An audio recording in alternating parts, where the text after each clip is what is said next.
आज हम बच्चों आपके लिए सिंपल इंटरेस्ट लेके आ रहे हैं, ठीक ना। सिंपल इंटरेस्ट का ये पार्ट 2 है, ठीक ना। मैं कल पार्ट 1 लेके आया था, आज पार्ट 2 है सिंपल इंटरेस्ट का, ठीक ना। तो बिना देरी किए हुए स्टार्ट करते हैं पार्ट 2, ठीक।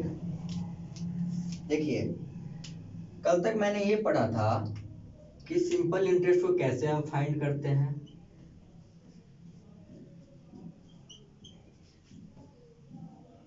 ये हमने कल तक पढ़ा था, सिंपल इंटरेस्ट को कैसे फाइंड करते हैं। P is called principal, R is rate, T is time. Principal का मतलब मूलधन होता है, रेट का मतलब दर होता है, टाइम का मतलब समय होता है, सिंपल इंटरेस्ट का मतलब साधारण ब्याज होता है, ठीक ना। ये आपको मैं कल बताया था। प्रिंसिपल वो होता है जो हम किसी से लेते हैं उधार के तौर पे। अमाउंट क्या होता है, जो हम उसको एक समय सीमा के बाद चुकाते हैं, वो होता है अमाउंट, दैट इज कॉल्ड मिश्र धन। टाइम क्या हो गया, जिस टाइम पीरियड के लिए हम लेते हैं वो समय हो गया हमारा टाइम पीरियड। और सारा कुछ मैं पहले वाले में समझा दिया हूँ। जो बच्चे नए हैं वो इससे पहले वाले वीडियो को डिस्क्रिप्शन में जाके लिंक के थ्रू वो देख सकते हैं, या चैनल पे जाके सीधा सर्च करके आप देख सकते हो, ठीक ना। तो लिस्ट में जाके वहां मिल जाएगा आपको। तो हम आज सिंपल इंटरेस्ट का लेक्चर 2 लेके आए। इसमें हम ये सीखेंगे, इस लेक्चर में हमको सीखना है कि हमने सिंपल इंटरेस्ट तो फाइंड कर लिया, ठीक। अगर क्वेश्चन में आ जाए कि रेट फाइंड कीजिए या टाइम फाइंड कीजिए या प्रिंसिपल फाइंड कीजिए, तो वो हम कैसे करेंगे, ठीक ना। हमें इंटरेस्ट पता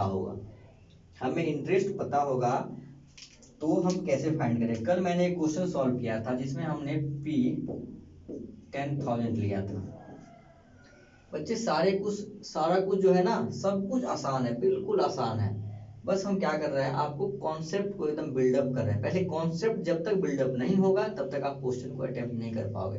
तो पहले कॉन्सेप्ट को एकदम तरीके से सीख लेना है, कैसे कैसे क्या कर सकते हैं। फिर सारे क्वेश्चन आपके एनसीईआरटी के हो या आर एस अग्रवाल के हो, सभी क्वेश्चन आपसे बन जाएंगे। अभी हम कॉन्सेप्ट को बिल्डअप करने में फोकस कर रहे हैं, ठीक ना। तो कॉन्सेप्ट को समझिए, कॉन्सेप्ट मैथ में इंपॉर्टेंट होता है। कॉन्सेप्ट नहीं समझोगे फिर क्वेश्चन नहीं बनेगा। तो कल मैं क्वेश्चन कराया था जिसमें प्रिंसिपल को हमने 10,000 लिया था, रेट को हमने 10% पर एनम, ये इंपॉर्टेंट है लिखना, पर एनम। और टाइम को हमने क्या लिया था, 5 ईयर, ठीक। इस पे हमारा सिंपल इंटरेस्ट आया था 5,000, आप पीछे देख सकते हो, ठीक ना। ये रुपया होता है ना, सारा तो रुपया, ठीक। ये आया था हमारे पास, ठीक। अब आपके पास क्वेश्चन आ जाएगा कि भैया ये तीनों चीज दिया है, हमें ये नहीं दिया है, ये बताइए। हमें ये नहीं दिया है, ये बताइए कैसे होगा। तो हम क्या करेंगे, सिंपल वे में इस फॉर्मूले में हम क्या करेंगे, एस आई के जगह पे हम लिखेंगे 5,000, पी के जगह पे हम लिखेंगे 10,000, आर की जगह पे लिखेंगे 10, और टी की जगह पे हम लिख देंगे टी, और डिवाइड बाई 100, ये कर देंगे। उसके बाद इसके नीचे में 1 आता है, क्योंकि फ्रैक्शन को इसको हमको अगर बीच में इक्वल टू है, इसको सॉल्व करने के लिए हम नीचे 1 मान लेंगे और इसको क्रॉस मल्टीप्लाई कर देंगे। तो जब इसको क्रॉस मल्टीप्लाई 5,000 इंटू 100, तो ये हो जाएगा 5,000 into 100 equal to 10,000 into 10 into T, ये हो जाएगा। इसको 1 से जब मल्टीप्लाई करेंगे इस सारे को, तो ये सेम हो जाएगा, ठीक। अब हमें टी फाइंड करना है, तो ये सारे को यहाँ से तो हटाना होगा। ये सारे इसके टी के साथ मल्टीप्लाई के साथ जुड़े हुए हैं, देखो गुने के साथ जुड़े हुए हैं। तो इसको क्या करना है, इधर ले आना है। इधर ले आएंगे तो ये गुना के साथ जुड़ा हुआ है, तो इसको मल्टीप्लाई से हम डिवाइड में यहाँ पे कर देंगे, ठीक ना, कन्वर्ट कर देंगे। देखो 5,000 इंटू 100, अब उधर मल्टीप्लाई था तो इधर आके डिवाइड में आ गया, डिवाइड में आएगा तो क्या हो जाएगा 10,000 इंटू 10, इधर बच गया सिर्फ टी। अब 3 जीरो से 3 जीरो कट गया, 1 जीरो से 1 जीरो कट गया, 1 जीरो से 1 जीरो कट गया, तो टाइम कितना आ गया 5 ईयर्स। क्या टाइम था यहाँ पे पहले से 5 ईयर्स था, बिल्कुल था। तो यहाँ से आप टाइम निकाल लिए, टाइम निकाल लिए। अब कुछ बच्चे जो हैं उनके पास टाइम का फॉर्मूला होता है। टाइम का फॉर्मूला क्या होता है? 100 इंटू SI डिवाइड में P इंटू R। ये कई बार बच्चे रटने के चक्कर में एग्जाम में गलती करते हैं। ये पूरा उनको रटा होता है 100 into SI P into R। ये फॉर्मूला आया कहाँ से? वही काम तो हम यहाँ पे किए हैं। तो रटना नहीं है, कोई चीज को समझने पे ध्यान देना है। ये आया कहाँ से? ये यहाँ से आया। देखिए इसके नीचे में 1 ले लिया, क्रॉस मल्टीप्लाई कर दिया, ठीक।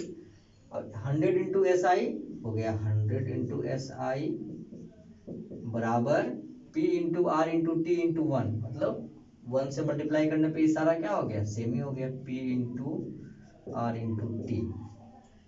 अब चूंकि हमें T फाइंड करना है, हमें क्या फाइंड करना है? T को फाइंड करना है, तो P और R को क्या करना पड़ेगा? यहाँ से हटाना पड़ेगा।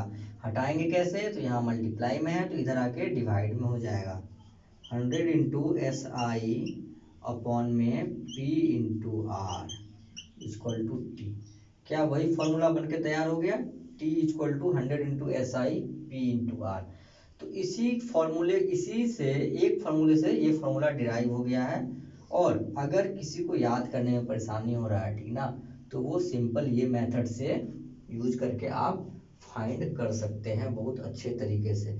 इसलिए रटना नहीं है, समझना है कि कोई चीज आया तो आया कहाँ से। क्या हम इसको रटे बिना ये बन सकता है? बिल्कुल बन सकता है। अगर आपको ये फॉर्मूला एग्जाम में याद नहीं है फिर भी आप इसकी मदद से आप इसको सॉल्व कर सकते हैं। तो ये तो हो गई टाइम की बात। इस तरीके से सेम क्या होगा? रेट में होगा और प्रिंसिपल में भी होगा। तो हम एक एक करके सबको समझेंगे, ठीक ना।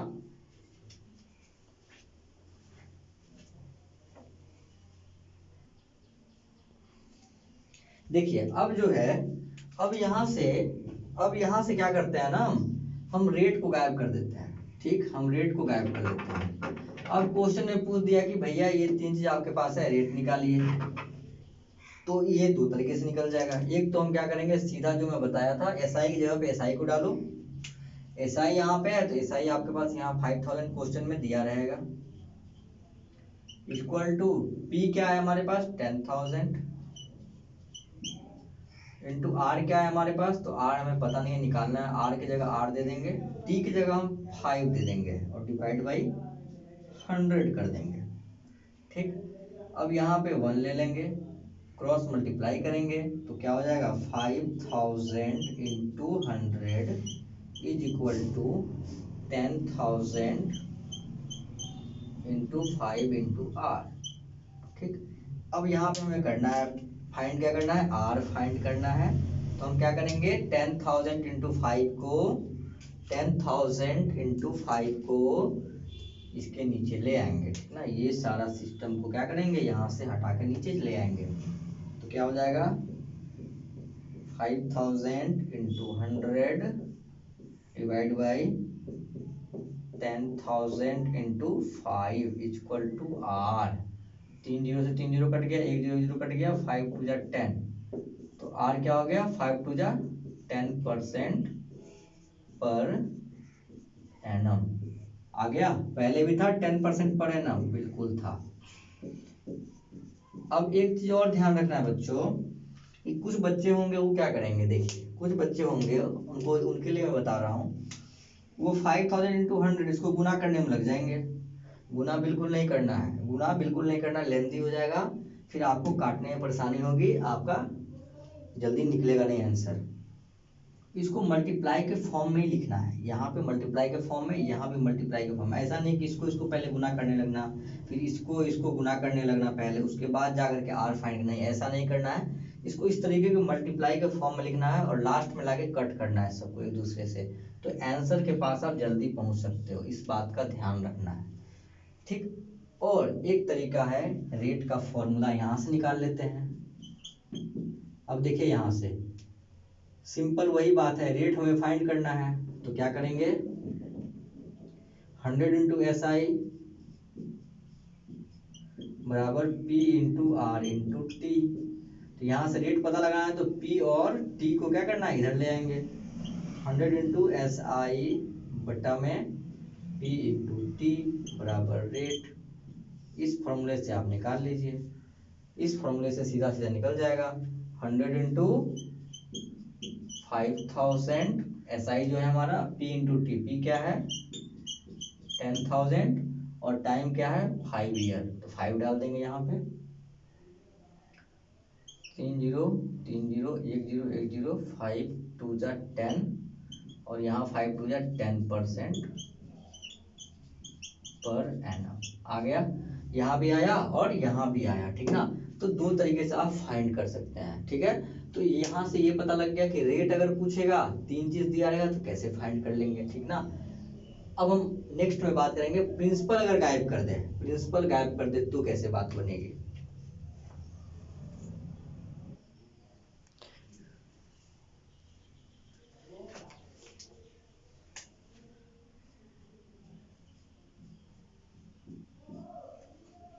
ठीक है, तो अब देखिए यहाँ पे, अब आपके पास सब कुछ दिया हुआ है, प्रिंसिपल को ही गायब कर दिया। प्रिंसिपल का मतलब आपको बुक में क्वेश्चन मिलेगा द सम ऑफ ऐसा वर्ड आएगा, तो जहां सम का बात करेगा दैट इज प्रिंसिपल। वहां पे हमेशा ध्यान रखना है कि सम का मतलब होता है प्रिंसिपल। प्रिंसिपल मतलब मूलधन, जो हम किसी से उधार लेते हैं वो होता है प्रिंसिपल।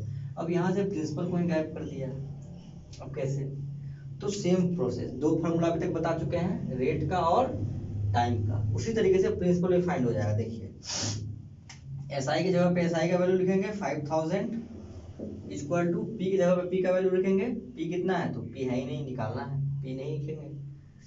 R की जगह पे क्या है, R क्या है 10 डाल देंगे, टाइम की जगह पे टाइम 5 डाल देंगे, ठीक ना, और डिवाइड बाय 100 कर देंगे, ठीक ना।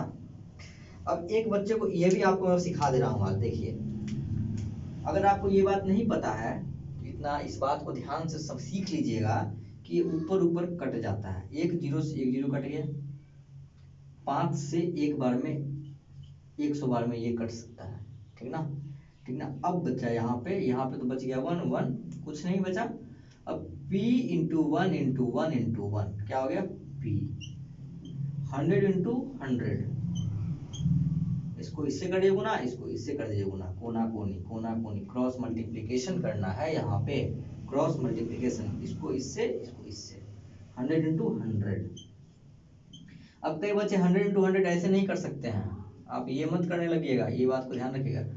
100 इंटू 100 का मतलब क्या है, एक पे 1 2 3 4 जीरो डाल देंगे, 2 जीरो यहाँ है 2 जीरो यहाँ है, 4 जीरो डाल देंगे, ये आपका क्या हो गया प्रिंसिपल। क्या पहले था प्रिंसिपल इतना, हाँ बिल्कुल था, तो हम सही जा रहे हैं, ठीक ना। तो इस तरीके से आप इसको फाइंड कर सकते हैं, नहीं तो दूसरा मेथड क्या है, वही क्रॉस मल्टीप्लाई करके प्रिंसिपल इक्वल टू क्या हो जाएगा 100 इंटू SI अपॉन में R इंटू टी। अब इस फॉर्मूले को भी याद करने का तरीका बहुत अच्छा है कि इस फॉर्मूले में कुछ नहीं होता है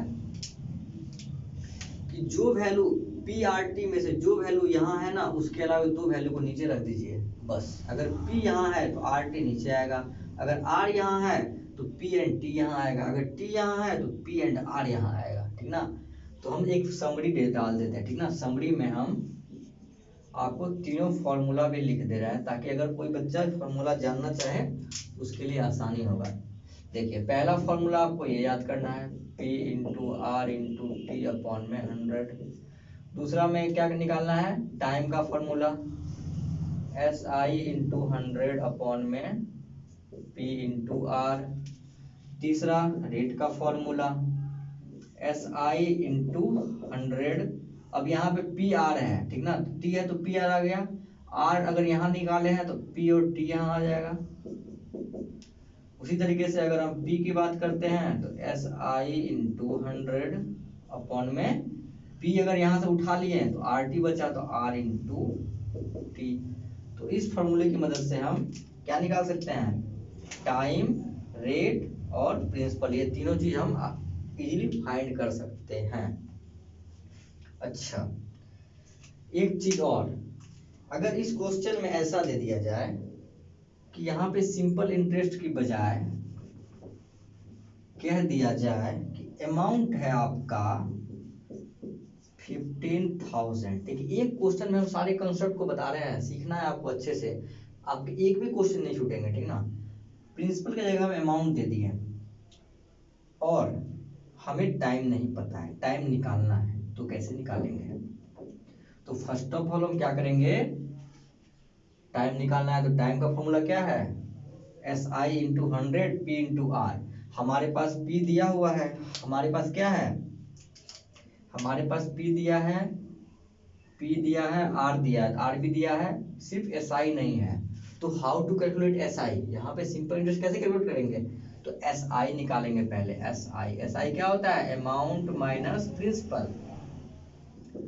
amount is 15,000 and principal is 10,000, so our SI is 5,000. Now you can easily calculate time by using the time formula and putting the value of SI 5,000 into 100 by P. P क्या है, 10,000 and R is 10% per annum। ठीक, तो यहाँ percent नहीं लगाना है और यहाँ से आप कट कर दीजिए, तो टाइम आ गया आपका 5 ईयर। तो यहाँ से आपको मैं 4 कंसेप्ट बता दिया कि P नहीं रहेगा तो P कैसे फाइंड करेंगे, R गायब रहेगा तो R कैसे फाइंड करना है, T गायब रहेगा तो T कैसे फाइंड करना है, अगर अमाउंट दिया रहे और प्रिंसिपल दिया रहे तो इंटरेस्ट कैसे निकालेंगे, A माइनस P करके। ये भी एक फॉर्मूला में आपका ऐड आ गया, एडिशन आ गया, ठीक ना। तो ये बेसिक कॉन्सेप्ट सारे आपको आने चाहिए, फिर इस पे अच्छे लेवल के क्वेश्चन भी हम कर सकते हैं, इतना आपको समझ में आना चाहिए। ठीक, इतना नोट कीजिए आप अच्छे से।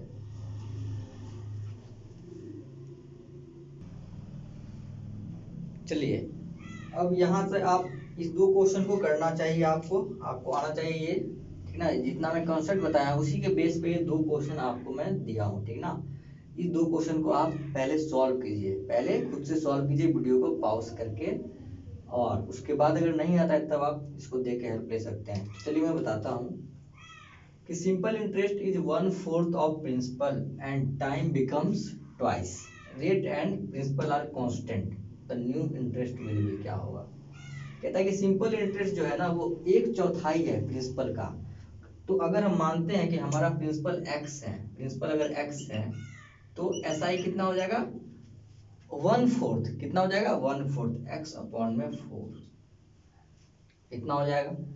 अब कह रहा है कि टाइम बिकम्स ट्वाइस, अब इसके साथ क्या होगा, कुछ R होगा कुछ T होगा, तभी तो इंटरेस्ट निकल रहा है, कुछ R होगा कुछ T होगा। और बोला जा रहा है कि टाइम ट्वाइस हो गया, टाइम बदल के क्या हो गया, 2T, मतलब ट्वाइस हो गया, टाइम ट्वाइस हो गया। तो बताइए, और rate and principal are constant, और जो रेट है और जो प्रिंसिपल है, प्रिंसिपल x ही है और रेट R ही है, ठीक ना। जो अमाउंट होगा वो सेम है, कोई चेंजिंग नहीं हुआ है, ओनली टाइम इज चेंज्ड, ठीक ना। तो टाइम T से 2T हो गया। तो बताइए नया इंटरेस्ट क्या होगा, नया इंटरेस्ट क्या होगा। तो मैंने आपको बताया था कि SI मतलब interest is directly proportional to T, मतलब T जितना टाइम्स होगा SI भी उतना टाइम्स होगा, T जितना टाइम्स होगा SI भी उतना टाइम्स होगा। अगर T में 2 से गुना हो रहा है तो SI में भी 2 से गुना हो जाएगा। तो यहाँ T से 2T हुआ, तो यहाँ से क्या हो जाएगा, हमारा जो यहाँ से क्या हो जाएगा, हमारा 1x/4 है तो इसमें भी 2 से गुना हो जाएगा, x/4 इंटू 2, तो क्या हो जाएगा, 2 या 4, क्या हो जाएगा, x अपॉन में 2। हमारा इंटरेस्ट नया क्या हो जाएगा, x अपॉन में 2 ऑफ p। समझ में आई बात, x अपॉन में 2। तो यहाँ से आप लिख सकते हैं 1 अपॉन में 2 ऑफ p। यहाँ एक भी ऑप्शन में नहीं दिया हुआ है, एक ऑप्शन में हाँ दिया हुआ है, सॉरी, 1 अपॉन में 2 of p is your answer, मतलब p अपॉन में 2 आपका आंसर हो गया। जहाँ p हम x मान के आपको समझाए थे, तो यहाँ पे x की जगह हम p लिख दिए हैं, ठीक ना। तो 1/2 ऑफ p आपका ये आंसर हो जाएगा, ठीक। आई होप आपको ये समझ में आया होगा। अब देखिए सेकंड क्वेश्चन, ये principal is 5 times of interest. Principal क्या है, इंटरेस्ट के 5 टाइम्स है, मतलब अगर हमारा इंटरेस्ट x है, मान के चलते हैं, तो प्रिंसिपल क्या हो गया, 5x हो जाएगा। अगर हमारा इंटरेस्ट x है तो प्रिंसिपल क्या हो गया, 5x हो गया, ठीक ना। अब कह रहा है कि रेट जो है ना वो 10% है, तो टाइम बताइए क्या होगा, टाइम बताइए क्या होगा। तो टाइम का फॉर्मूला हम पढ़े थे, क्या पढ़े थे टाइम का formula, 100 into S I upon में पी इंटू आर। तो 100 इंटू एस आई, यहाँ से 100 इंटू एस आई क्या हो जाएगा हमारा, एस आई एक्स है, एक्स अपॉन में पी क्या है हमारा, पी है 5x, आर है 10, तो 5x इंटू 10, आर क्या हो गया हमारा 2 ईयर, यहाँ से कट करके आर हमारा 2 ईयर निकल गया, यानी तो सिंपल निकाल लीजिए, I S I equal to होता है P into R into T upon में 100 होता है, एस आई इक्वल टू होता है P into R into T upon में 100। एस आई की वैल्यू दी हुई है कितनी, एस आई मतलब ये X, X equal to P कितना है हमारा 5x, आर कितना है हमारा 10, टी तो फाइंड करना है अपॉन में 100, तो यहाँ से 10 कट गया, x x कट गया, ऊपर ऊपर बताया था मैं ऊपर ऊपर कटता है, तो यहाँ बचा हुआ तो 10 इंटू 1 10 बराबर 5t, ठीक ना, सॉरी ये कट कर दीजिए, 5 टू या 10, तो यहाँ पे आ गया t इक्वल टू 2 ईयर, ठीक ना, ये यहाँ से आंसर आ गया आपका। तो आई होप कि आपको अब सब कुछ समझ में आया होगा। अब आप बुक से सारा क्वेश्चन को आपको बनाना है, ठीक ना, अब आपके सारे क्वेश्चन बन जाएंगे, ठीक ना। तो यहाँ पे वीडियो को हम रोकते हैं और इसको आप नोट कर लीजिए अच्छे से, और नेक्स्ट वीडियो के लिए तैयार रहिए, नेक्स्ट वीडियो इसी के बेस पे आगे भी आएगा, ठीक ना।